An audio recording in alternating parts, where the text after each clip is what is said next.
Welcome to our channel. Today we how to transfer stocks with Acorns, complete guide step by step clearly. To transfer stocks with Acorns, begin by opening the Acorns app on your device. Log into your account using your credentials. Navigate to the Invest tab located at the bottom of the screen.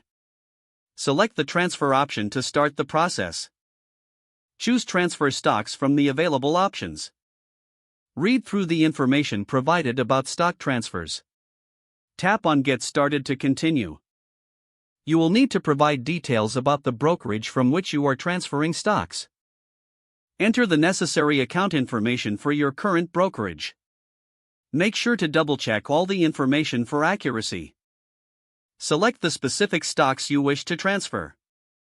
Review any fees associated with the transfer process. Confirm the transfer by following the prompts on your screen. You may need to authorize the transfer with your current brokerage. Wait for confirmation that the transfer request has been submitted. Keep an eye on your Acorns account for updates regarding the transfer status. Once the transfer is complete, you will see your stocks reflected in your Acorns portfolio. If any issues arise, reach out to Acorns customer support for assistance. Enjoy managing your newly transferred stocks within the Acorns platform. If the page does not load, refresh the browser or try again in a private or incognito window. Make sure you are using the correct email address, then retype it carefully to avoid small typos. If your password is not accepted, use the reset option and create a new strong password you can remember.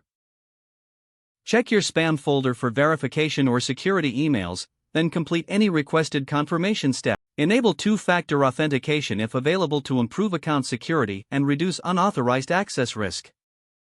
After signing in, review your profile details so your contact information and settings are accurate and current. If you see an error message, note it down and try again after restarting your device and internet connection.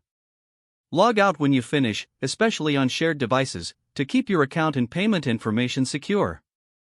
If the page does not load, refresh the browser or try again in a private or incognito window. Don't forget to like this video and subscribe to our channel for more step-by-step tech guides.